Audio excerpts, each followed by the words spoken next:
नमस्ते दोस्तों, 26 नवंबर 1930 को कनाडा के द अमेरिकन डेली जर्नल के न्यूज़पेपर के फ्रंट पेज पे एक न्यूज़ पब्लिक होती है जिसका टाइटल था विलेज ऑफ द डेड। इस खबर ने पूरे कनाडा में खौफ की लहर दौड़ा दी थी।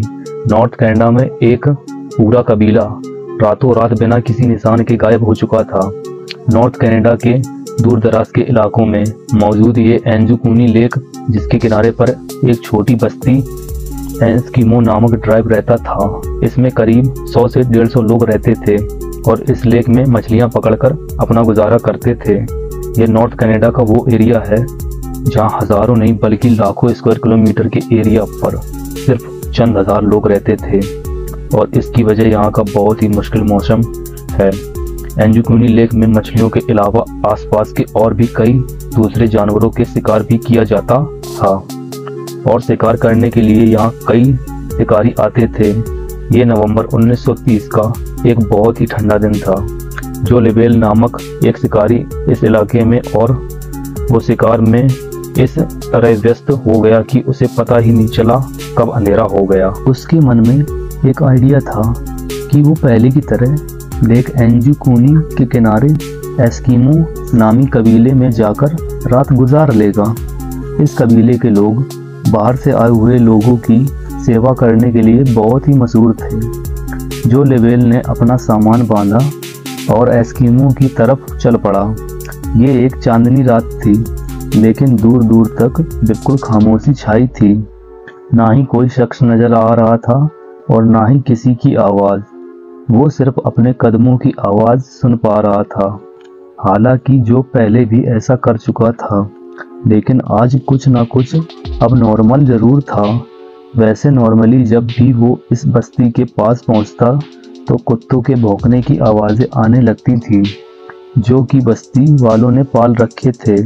लेकिन आज के दिन उस बस्ती के करीब पहुंचने पर भी वीरानी और सन्नाटा था और ये सब महसूस करते हुए जो ने अपने कदमों की रफ्तार को बढ़ा दिया। उसके लग रहा था कि गांव वाले सो रहे थे या फिर कहीं चले गए होंगे। अब दूर से वह बस्ती के खेमे भी देख पा रहा था, जिसमें से धुआं भी उड़ता हुआ दिखाई दे रहा था। लेकिन करीब पहुंचने पर भी उसको किसी की आवाज़ ना सुनाई दी। जब जो लेबेल बस्ती में पहुंचता तो वो ये देखकर हैरान हो गया कि ना यहाँ पर कोई इंसान है और ना ही कोई जानवर। पर जो के लिए हैरानी की बात ये थी कि कुछ घरों के ऊपर से धुएं उठते हुए दिखाई दे रहे थे, जैसे इनके अंदर कोई हो। वो फिर भी एक खेमे में गया पर वहाँ पर कोई मौजूद नहीं था और ऐसा ही हाल सारे खेमों का था। शायद जो ये सारा मंजर देखा अनदेखा करके वहाँ से चला जाता, लेकिन ये एक चीज़ ऐसी थी जिसने जो को और ज़्यादा परेशानी में डाल दिया। कुछ घरों के खाना पकाने वाले बर्तन चूल्हे के ऊपर रखे हुए थे, लेकिन उनमें खाना जल चुका था। यानी कि रात के लिए खाना बनाने के लिए रखा तो था, लेकिन वो खाना खा ना सके। यहाँ तक कि बस्ती की औरतें जो कपड़े की सिलाई करती थीं, वो कपड़े भी वहाँ पर थे और सुई में धागा भी डला हुआ था। ऐसा लग रहा था कि बस्ती के लोग अचानक ही यहाँ से आखिर गए कहाँ। जो लेबेल ने पूरी बस्ती की तलाशी लेना चालू कर दिया। उसने देखा जो कुत्ते कबीले वालों ने पाल रखे थे उनके गले में रस्सी पड़ी थी, लेकिन कुत्ते भूख से मर चुके थे। हालांकि कुत्तों के सामने खाना भी रखा था, पर उनको खाना देने वाला यहाँ पर कोई नहीं था। एक जगह पर उनके एक कब्र खुदी हुई दिखाई दी। इस कब्र देखकर ऐसा मालूम हो रहा था कि इसको खोदे हुए ज़्यादा टाइम नहीं हुआ होगा। ये सब देखते हुए जो लेबेल की परेशानी और डर बढ़ गया। वो रात के समय ये सारा मंजर देखकर और भी घबरा चुका था। लोग जब कभी भी कहीं जाते थे तो अपने साथ अपने कुत्ते भी ले जाते थे, लेकिन ये देखकर ऐसा लग रहा था कि शायद कुछ अजीब हुआ है। कोई ऐसी अनहोनी हुई है जिसने लोगों को अचानक कहीं जाने पर मजबूर कर दिया। इतना मजबूर कि वो अपने कुत्तों को भी छोड़ गए और कपड़े, खाना और जलती हुई आग को भी बुझा ना सके, जो ये सब देखकर ज्यादा देर बर्दाश्त ना कर सका और जल्दी जल्दी पास के टेलीग्राफ ऑफिस पहुंच गया।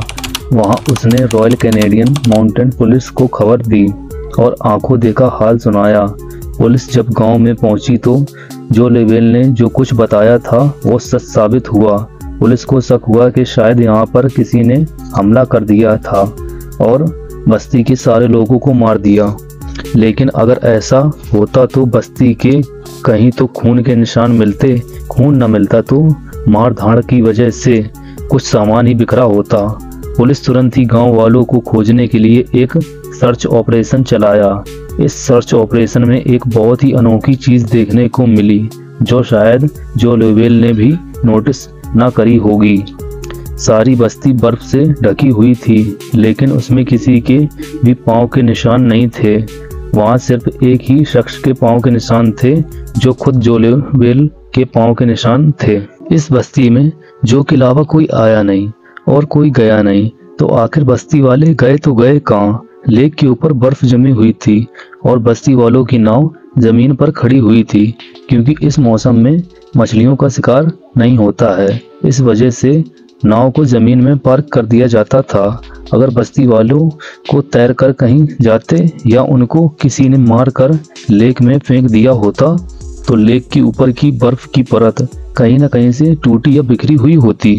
पुलिस को जांच में ये भी पता चला कि ये लोग जो कि यहाँ आने से 8 दिन पहले ही गायब हो चुके थे, क्योंकि कुत्तों की मौत 1-2 दिन भूखा रहने की वजह से नहीं होती और घरों से निकलने वाला धुआं इस बात की निशानी थी कि इनको यहाँ से गए ज्यादा समय नहीं गुजरा, क्योंकि ये वो धुआं था जो कि लकड़ियां बुझ जाने के बाद भी बहुत देर तक निकलता रहता है। पुलिस वालों के सामने ढेर सारे सवाल थे, लेकिन जवाब एक भी नहीं।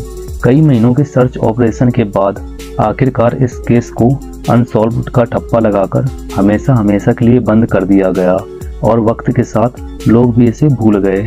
इस घटना के 50 साल बाद 1984 में रॉजर बोर और निचेल ब्लेंडल नामी राइटर्स ने एक आर्टिकल लिखा और इस पूरे मामले को एलियन से जोड़ने की कोशिश की। इन्होंने अपने आर्टिकल में बताया कि जब वो इस एरिया को एक्सप्लोर करने के लिए एंजुक्विनी लेक के पास गए तो उन्होंने वहां पर एक शिकारी और उसके 2 बेटे से मिले। उन्होंने बताया कि अक्सर उन्होंने झील के ऊपर उड़ते हुए कुछ ऑब्जेक्ट्स देखे हुए हैं, जिनका आकार अलग अलग होता था और वो उसी बस्ती के ऊपर उड़ रहे थे जहां एस्किमो ट्राइब रहता था। इस स्टोरी को बेस बनाकर ये बताया गया कि शायद उस रात एलियंस उतरे थे और बस्ती के सभी लोगों को अपने साथ ले गए। एलियंस की मौजूदगी और उनके हमले का इन दोनों राइटर्स के पास ठोस सबूत नहीं था, इसलिए ज़्यादातर लोगों ने इस पर यकीन नहीं किया और इस थ्योरी को रिजेक्टेड कर दिया। इसके बाद कई लोगों ने एस्किमो कबीले के गायब हो जाने के बारे में अलग थलग कहानियां बनाना शुरू कर दिया, लेकिन हकीकत ये है इस घटना को 100 साल होने को है, पर आज तक इस सवाल का जवाब किसी के पास नहीं है। आशा करते हैं कि ये वीडियो आपको पसंद आई होगी। ऐसी वीडियो देखने के लिए हमारे चैनल को सब्सक्राइब कीजिए। जय हिंद, धन्यवाद।